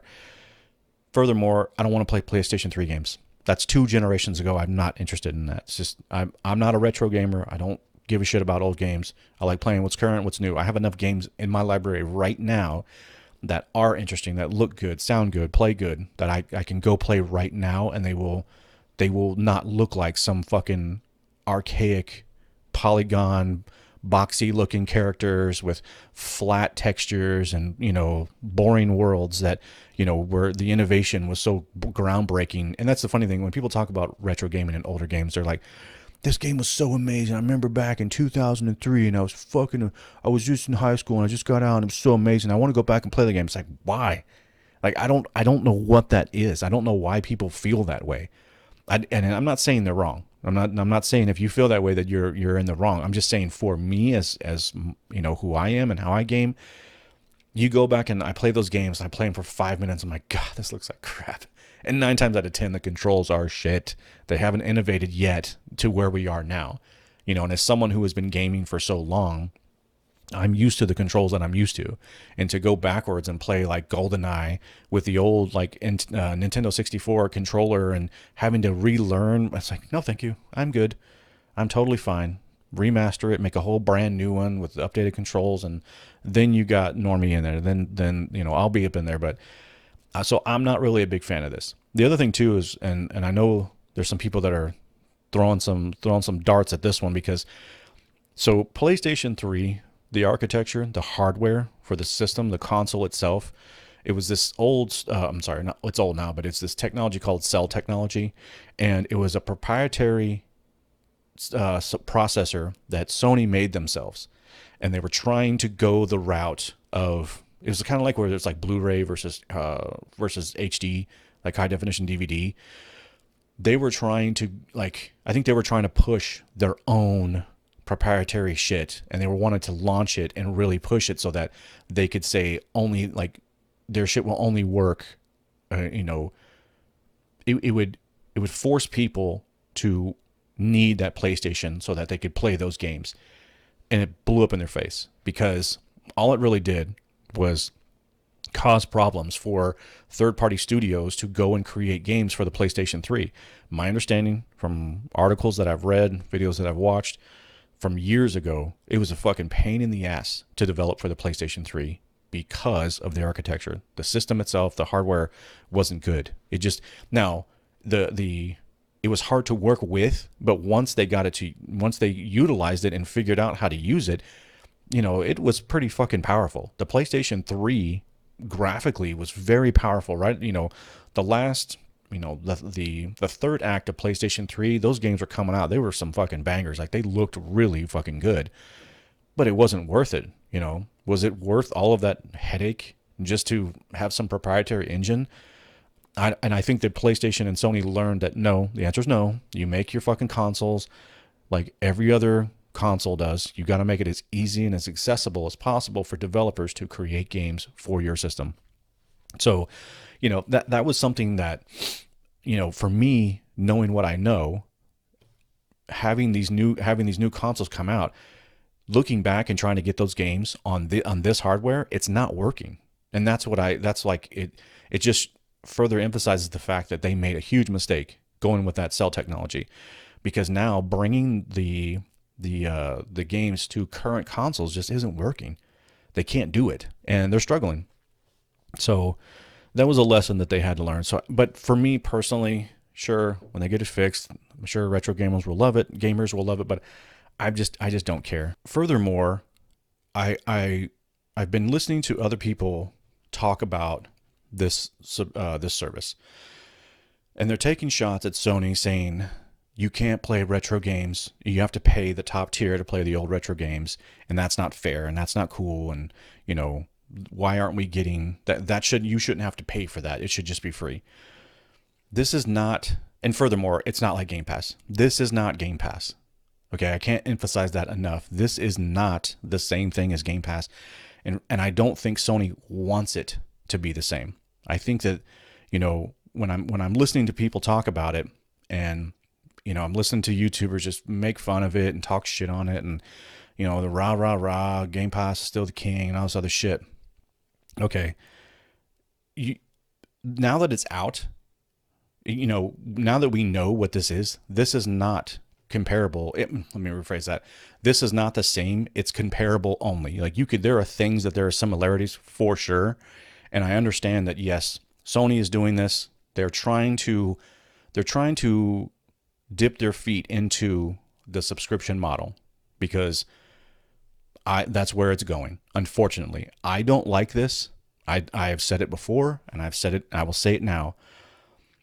When I told you, when this stuff gets announced, I'm going to come on here and say, I don't like this. I don't like this. I think this is bad for gaming. I think this is bad for the whole landscape. Okay. What's going on with Game Pass? I've said before what I think of that service. Yes, it's great. Yes, it's a great bargain. All fine. No problems. Where are the fucking games? Okay.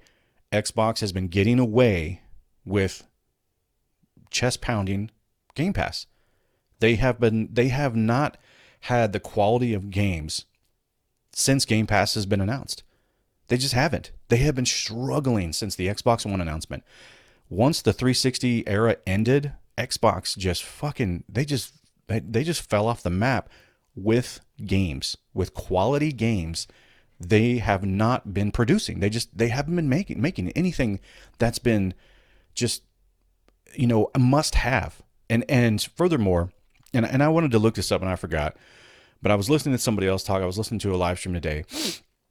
And one of the things that this person was saying was that, if you add up the amount of copies that are sold for Microsoft's tentpole games, Halo, Gears of War, Forza, they do not compare to Sony's tentpole games. Okay, God of War, Gran Turismo, whatever. I don't know if that's true, but I can understand. Like, it sounds true because everything that Microsoft is doing right now is pushing the subscription.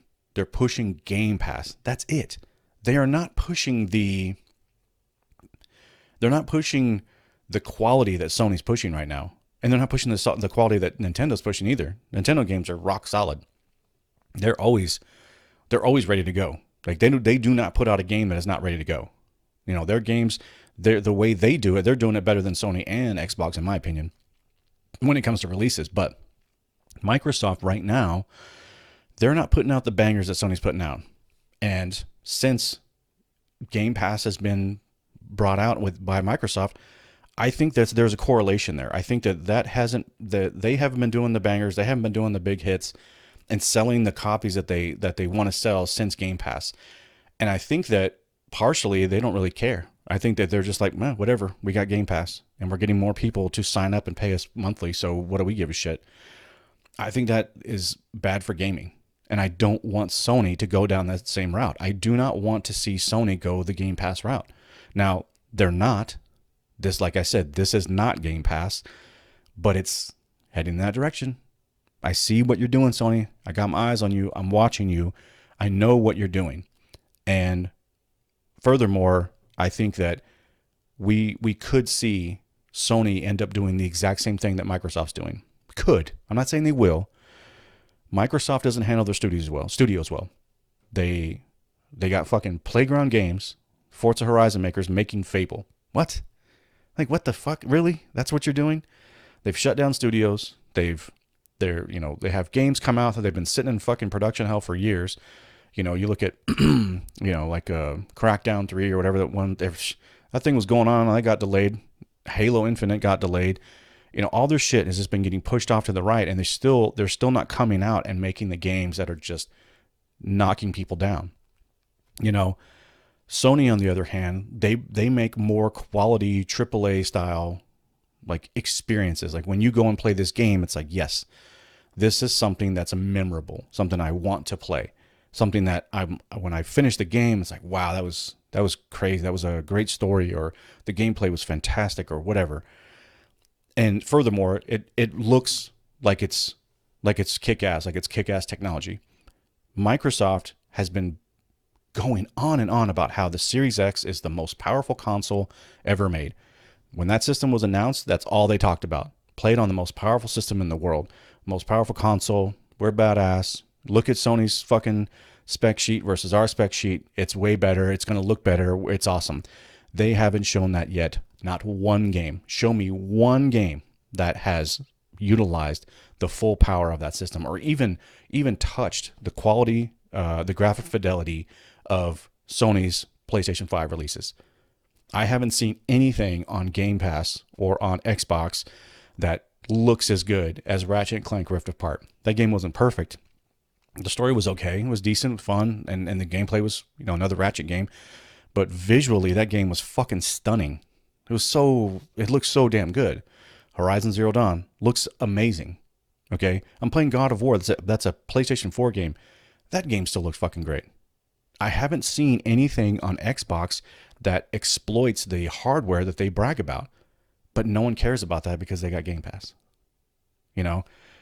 Xbox has not even really been in the conversation of Game of the Year. They might have one that slides in there, Ori or Forza, but no one cares because they have Game Pass. Okay? I understand the quality. I understand the value. I get that. But I think that Sony has a higher quality of game.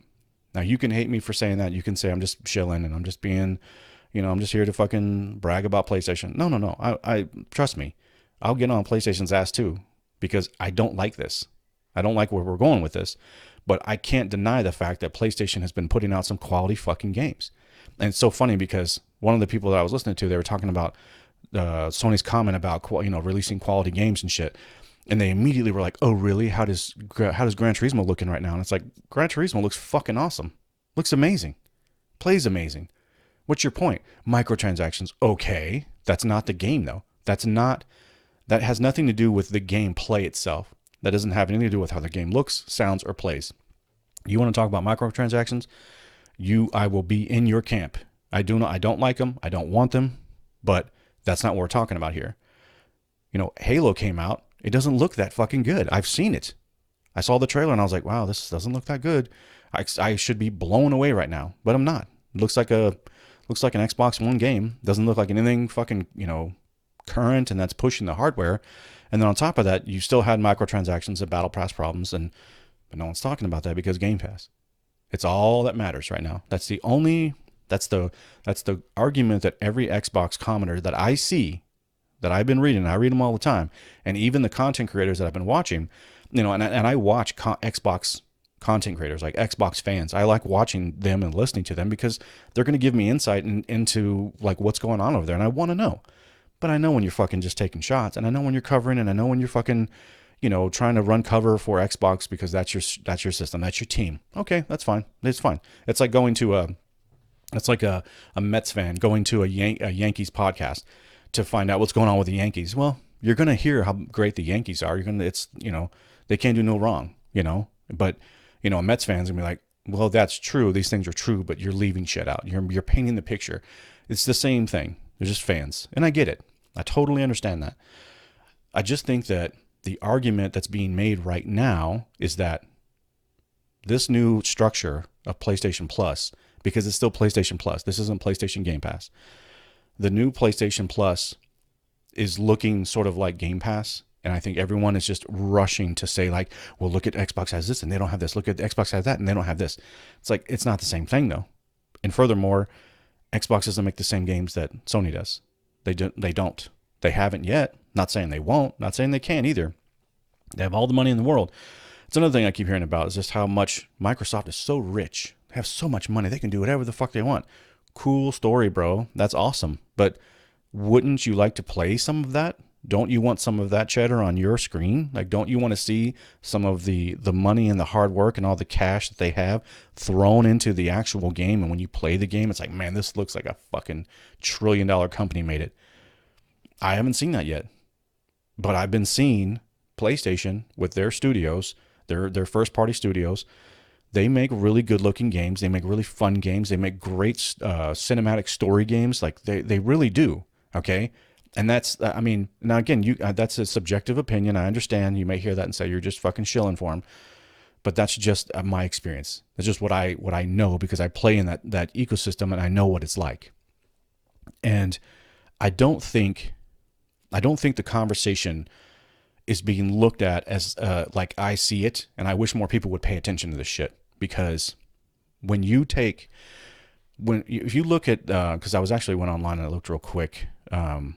So when you look at subscriptions, PlayStation already had a subscription. It was called PlayStation Plus. Microsoft had theirs. It was called Game Pass. Two totally different things. And right now, to me, they're still pretty different. Now, they're not two totally different things, but yeah, they're definitely not the same thing. But where does this end? When is anybody going to look at the landscape of where this will actually end? Microsoft is going to keep pushing their Game Pass because that's all they give a fuck about. That's what they care about. That's all they talk about. And furthermore, that's all the fans and supporters of Xbox and all the content creators, that's all they talk about is Xbox Game Pass. That's it. PlayStation has a small feather in their cap with subscription fee. They already had one. Okay. So let's be clear. There was a subs fee already. Now they're just changing it. All right. Where does this end? Because this is going down the streaming wars path with Netflix, Amazon, then you had Disney. I'm sorry, no, Disney came way later. Hulu, Crackle, Apple TV, Paramount Plus, Disney. There's too many to be fucking name. You know, these things are, and when you look at these as a whole, I don't think that the quality of Netflix has gotten better because they've gotten more subscriptions. Now, that's my opinion. You may think that everything on Netflix is amazing, and every time you turn it on, you're like, oh my God, I have so many shows to watch. There's fucking endless amount of content. You can stream until your heart's content, until you die in the grave at a ripe old age of 95. No problem. That's fine. If you feel that way, that's great. I don't feel that way. Okay? Every time I open Netflix, it's fucking trash. It's garbage. It looks like the Apple store for gaming, or like the Steam menu for, what's new. It's just a bunch of shit. It's a bunch of fucking shovelware. It's a bunch of fucking ad-based fucking games and shit. Amazon, to me, let me go back to Netflix real quick. Netflix has the old stuff, and I think that's what keeps them afloat. I think that's what really does. And they don't have to release their numbers, so this is just speculation. We don't know what people are watching, but if I had to fucking venture to guess, most people are probably watching the shit that was good 10 years ago. They're going back and catching up on shows that were like, oh man, I heard The Wire was badass. I want to go watch that. That's what I use it for.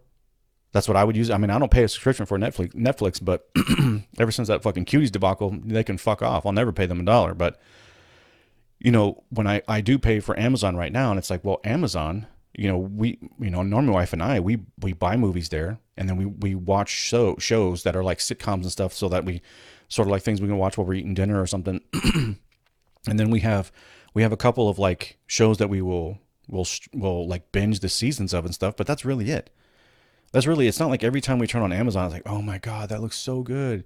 This new Amazon show or whatever. It's fucking, they're few and far between. This is where we're going with gaming. This is what I really think is going to happen with this. This whole service, I think, is going to end up with gamers being stuck with nothing but shovelware and fucking garbage. And whether you like what I'm saying or not, if you look at Microsoft and what they've been doing since Game Pass has come out, they're setting the trend. Because why would they stop? Because people just keep paying. They're getting money. They're getting money from people every fucking month. Every day of the year, they're raking in the hundreds, millions of dollars probably just on Game Pass alone. PlayStation's going to do the same thing. Nintendo has their eShop, and they have their own subscription service, and I haven't really dove into that one, and I probably should have to really get the full gambit here of everyone. But, I just think that where we're headed with this isn't any place good for gamers. I think quality is going to start dipping, and I can promise you this: if fucking Sony starts dipping in quality, and the games start coming out, and they just start, it's just like broken shit after broken shit, and low budget, everything's just sort of, yeah, it's the new title, it's the new hotness. Then you go play it, and it's like, oh, that's a fucking 7 or a 6. That's kind of a miss, That's what I feel like Microsoft is doing a lot of. I listen to a lot of people talk about games and shit. Talk about Games Pass service.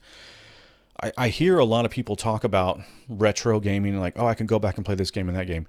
I've always thought this, and I could be wrong, and this could just be my biased opinion. Even when PlayStation 3 and like Xbox 360 was talking about, backwards compatibility, and then PlayStation 4 and all this shit. I didn't care. I had no interest in retro gaming. I had no interest in going to play games from like 10 years ago. I just don't. I don't have now, and I didn't have any then. And a lot of people were like, "Oh, well, Sony doesn't have this." And I'm like, "Well, if the market was there, Sony would do it. I mean, these companies are going to do whatever's going to make them money, right? Microsoft is going to do that because it does make them money, and I totally understand that. But what's the market of that? Like, is it huge? Or is it something that they can do because every one of their systems has been designed in-house? It's standard across the board hardware. They have all the money in the world, so they have a cloud streaming service or whatever. I forgot what it's called, but their infrastructure is huge. They have a massive infrastructure that was built years before fucking Xbox even was born. So yeah, of course it's easier for them and they can make it happen. But Sony is dealing with a lot less money. That's another thing that people just sort of forget. It's like PlayStation 3 was a mistake. They made a fucking poor decision with the cell processor. So getting those games onto this hardware is probably going to be hard. Is it worth the money? Now there was a little article that said that they're working on emulation for PlayStation 3 games, but I mean, I don't care. Maybe you do. Maybe you really like those old games, but I don't know. I don't really care. But to sort of wrap it up, I think looking at, and I did look at, I did go back and I looked at Xbox. Let me see where their Game Pass. Where was that? Oh, here we go. So Game Pass and the benefits of that. If you look at the three tiers that they have PC, they have Ultimate, and they have Console. That's the three Xbox, I guess you could call them tiers. But the Ultimate, it seems like what everyone's paying for right now. And so it's $15 a month, and you get over 100 high quality PC games on console, PC, and mobile. New games added all the time. Xbox Game Studio titles the same day as release. Exclusive member discounts and deals. Play games from the cloud. Free perks including in-game content and partner offers. This all sounds fine, but the thing that every single argument is day and date release. That's what they're selling. I get to play Xbox first party studios on the day they release. I talked about this before. They don't care. Why would Xbox even give a shit? If they have as many subscribers as they say they do, they're making that amount of money back anyways. Furthermore, I think right now that Game Pass, they're losing money. I think that if they were to release financials on this, I think they're bleeding money on this, but they don't give a shit. They're rich beyond their wildest dreams already as a corporation, but the plan is to fund it themselves for now until they hit them Netflix numbers, until they hit them 180 million subscribers or whatever. That's what their end goal is. And it's not a bad end goal. I get it. I mean, the plan is to conquer the world and own all the money. That's, great. That's where they're heading. But I don't see the games that justify this. Now, when I see, and furthermore, when I see Sony saying, they're not going to do day and date games. So, God of War Ragnarok won't be day one on PlayStation Plus. Well, no shit. And I'm totally fine paying $70 for the game. I'm fine paying retail because I want to play that game. That game fucking sounds like it's going to be great. I like what I see. I like what I played in the previous game. I'm in. Let's go. Let's get going. I just want to play the fucking game. Is Xbox doing that too? That's subjective. I don't think so, but maybe you think so. Maybe you think Xbox is just doing the exact same thing as PlayStation and their quality is even better. Maybe you think their quality is better than PlayStation. I don't think so. And I think if you could really measure, and I'm going to actually take time and look at that. If you could measure the dollars made, the amount of copies sold for PlayStation first party studios and their games when they release versus Xbox, I venture to guess that Sony's outselling them, because all we ever hear about is how many millions of copies of Ghost of Tsushima, Last of Us 2, Horizon Zero Dawn. All we hear about is how many millions of copies that they've sold. Death Stranding. I don't see them titles splashing across anybody's fucking, website and gaming website. Not that I give a shit about fucking media, but I don't see Microsoft releasing numbers saying, Halo Infinite sold, 2 million copies in the first 6 months or whatever. I just don't see that. Gears 5 came out. I don't remember seeing like, oh man, Gears hit the 10 million mark. Gears hit the 5 million mark. They're not selling that many copies, And again, they're like, oh, well, because it's on Game Pass. Why does it matter? I'm like, okay, all right. I just feel like if we're just going to bow down to the subscription service across the board, you know, we're beggars of our own demise. Look at Grand Theft Auto. They just released their new fucking subscription service. EA already has one. Ubisoft's going to have one. They have their Ubisoft. I forgot what it's called. But this is coming. This is coming. They're all going to jump into the race now. Microsoft set the pace. They're the pace car, and now everyone's going to fucking try to rush up to them and get in line. And I feel like this could be really bad for gaming. I don't know. That's just me. You may disagree, and I get it. I understand. But I'm going to go ahead and wrap that one up. I want to talk about one more thing before I go.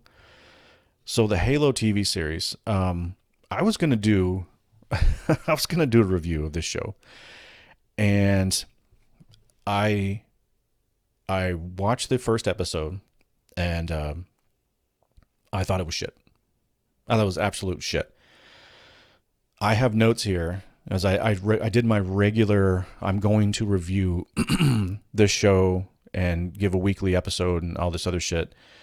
And I watched it and I was like, my God, I sat down and started writing, and I just fucking kept writing and writing and writing about all the things I didn't like and all the things that were wrong with the show. And I actually cut 2 fucking videos trying to do reviews, and I ended up just getting so fucking frustrated during the reviews. I was just going on about everything that I didn't like and everything that was wrong with it.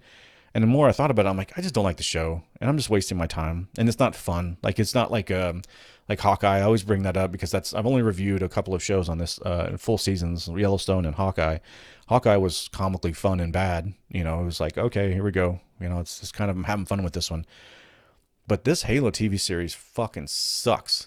I think it's absolute shit. I think the quality is crap. I think the acting is crap. I think the story is crap.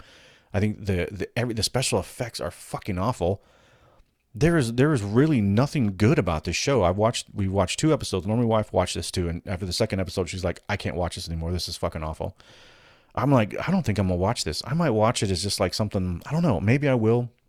Maybe I'll just wait till it comes out, or I'm sorry, wait till the episodes drop, just watch them, and then maybe bring them up on here. But I was going to do a review. Like I said, I was just looking at some notes here. I mean, I have like how many pages do I have here? Yeah, 3 pages of fucking notes. And it's just me being irritated, you know, and everything that I just said. You know, there's a couple of things that I do want to talk about. And I mentioned it before, the creators of the show, they already said we didn't want to talk about the game. We wanted to depart ourselves from the game when we were creating the show. We want this to be its own thing, to stand on its own, yada, yada, yada. Yeah, great. Cool story, bro. So that means if you're not going to play the games, you don't know anything about the lore, how do you even fucking know what he looks like? How do you know what Master Chief looks like? How do you know what the Spartans look like? How do you know what his uniform looks like? How do you know about the Covenant? How do you know what they look like? You know, if you're not going to fucking pay attention to any of the lore, then don't pay attention to it and do your own thing. Make a fucking sci-fi show and call it The Rings in Space. I don't give a shit. But they wanted the IP. That's what they wanted. They wanted the IP. They wanted their agenda, and they wanted to use it as a fucking platform to catapult their bullshit. And furthermore, it's so funny because you can have a quality looking show and a quality storyline and script and still have your agenda. And I think most people would be like, okay, it's still kind of fun. I still kind of like the show. It's, you know, it's still good. I still like this fight scene was awesome. The sound of the score is really cool. That's not what's going on. This show is just fucking bad across the board. This is not a good show. It's budget. Shakespeare in the Park fucking acting. The special effects just look terrible. I just can't get over it. And the storyline itself, and I'm not the Halo lore guy. I played 1 and 2, loved those games, thought they were fantastic. I'm not a big Halo lore guy, but I think Halo is extremely important to the gaming industry. Halo, Master Chief, his helmet, his armor and everything. He is on the Mount Rushmore of gaming. He's one of those. You know, he's like a Mario. You know, that's how big of a character. It's like Nathan Drake, Mario, you know, Master Chief. Like those are the kind of faces that it was like, you say those names, like, oh yeah, in the gaming community, it's like, oh yeah, I know who they are. Yeah, it's good shit. You know, this is an iconic character for gaming. And I thought the costume was like, doesn't look that bad. But just the way he looks, the way he moves and everything, he doesn't wear his fucking mask. I keep saying mask. I'm so used to like comic book movies. He doesn't wear his helmet. He doesn't wear his helmet, and it drives me crazy. And the idea that they just want to make their own thing and not pay attention to the games is like, well, then you had to have at least, you have to know what's going on, and to do the whole take the helmet off thing. And furthermore, I saw a fucking article. I was looking at some shit today. I saw an article, and I think it was on IGN. Go fucking figure. That how, Master Chief taking his mask off is awesome, or is better for the show or whatever. Fans don't like it, but this is why it's better for the show. Fuck off. Like, that's fucking sellout shit. Master Chief doesn't take off his helmet. Okay? He doesn't take his helmet off. That's not a thing. Okay? He doesn't do that. He always wears it. It's always on. And furthermore, his voice is very iconic. And to have this character, because this isn't Master Chief, to have this guy take his helmet off and then talk like the way he talks and stare off all blind, like he has like this stare, like he's all he does. He just stares. He doesn't do shit. And he's supposed to be tough or whatever. And the fucking thing that sucks is Pablo, I think his name's Pablo Schreiber. He was in a movie that I fucking love, 13 Hours. I thought he was great in that movie. I thought he was great, and I fucking love 13 Hours. If you haven't seen it, go see it. Or go watch it. I mean, it's not in the theaters, but his character is not Master Chief. And furthermore, his acting is fucking trash. And now I will say this, with acting, it's like, what's the script? What's the directors? What's it's got to have good foundation and good bone structure and directors have to know how to pull what they want out of the actors, with facial expressions, body language, and actors have to they need to research the character they're going to portray. And it drives me nuts when I hear people and actors talk about, they're going to take on a role, and the first thing they fucking do is they talk about, well, this is a great platform, and we don't really care about the previous stuff, and, we just want to take it in a whole new direction. It's like, oh my God, that means you just want the IP. You just want them dollars. That's all you want. They want the locked in fans to come running and then go away fucking as soon as they come, they will leave, because it's trash. And then they turn around and they say like, well, people just don't appreciate art, and these fans are fickle, and these fans are toxic, and all this other shit. It's the same story. This has been going on for so long. This is the same shit that Hollywood's been doing this since 2016. This is what's been going on. They lost their fucking minds over there. And I see it with Star Trek, I see it with Star Wars, I see it with fucking Marvel now. It's like, I mean, people, and the thing is, I will say this, I think more and more people are sort of hip to this trick. They know what's going on. And before the show even came out, I talked about it on one of my podcasts when I said, I went over the news story that the writers and creators said that they weren't paying attention to the game. It's like, here we go. I already know. And it's so funny because some people are like, well, can't you just wait and see? And I was reading comments like, you haven't even watched it yet. How could you say that? You're just so stupid. And oh my God, you're such a tard and all this other crap. And it's like, and are you the smart one? Because you don't know what's coming? Like you can't see the train. You're on the tracks. You can't see the train coming, but I'm the stupid one because I get off the tracks because I won't wait to see if that train's going to fucking run me over or not. It's so obvious. I've seen this trick over and over and over again. And Halo is just another example of Hollywood glomming on to IP that it's already been around and trying to get the fans to they're tricking them into coming in and giving them the views on their streaming service, or giving them money for movie tickets. It's like fucking Uncharted, same shit. And I was fucking listening to people talk about that. They're like, well, actually, you know what? That movie's not bad. It's actually much better than I thought it was. I thought it was going to suck. I actually thought it was not bad. So not bad's the bar. That's the bar? It could, because that's not my bar. I don't want to go pay $50 fucking for, Normie wife and me, and, to buy tickets, go to the concession stand, and go sit in a theater for not bad movies. I don't pay to go see not bad movies, and I don't spend time watching not bad shit. This show is bad. Like, I'm watching, I'm like, this is terrible. Like, this isn't even fun. It's not good. The story's lame. The acting is fucking, it's hysterical. There's so much fucking just staring, and like moments where they're supposed to be emoting something, where we're supposed to feel something from them, and it's like, It's like we're laughing. Normally, my wife was like, "Speak." Like, why aren't they speaking? Like, I don't know. I don't know why they're not speaking, babe. I just don't know. So I think that this is just another example of Hollywood. They're out of ideas. They are creatively bankrupt. They're in a drought. They don't know what to fucking do. They can't create because they've painted themselves into corners. They can't offend this person. They can't offend that group.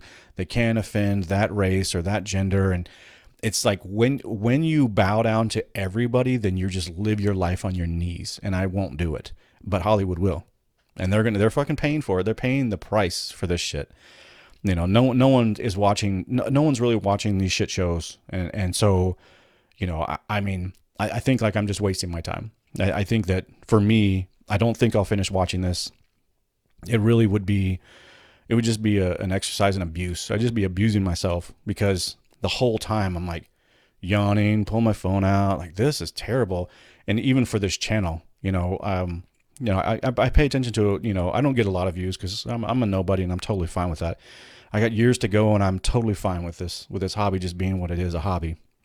But the Hawkeye videos don't get a lot of traction. They didn't get, and when I say traction, we're talking like tens of views here, not like thousands and millions. But my Hawkeye didn't really get that much. Yellowstone did. That's because a lot of people watch Yellowstone. Not a lot of people watch fucking Hawkeye, and I think Halo's going to be the same shit. Even though I had fun doing Hawkeye, doing that review, I don't think I'm going to do this one. So, but I don't recommend the movie or the show. I'm sorry, I don't recommend it. I think it doesn't respect anybody's time. It doesn't respect the source material, so therefore it's probably not going to respect your time. I think that's probably a good rule of thumb. When they say they're not going to read source material or anything like that, it's probably they don't respect the IP, and they're probably not going to respect your time.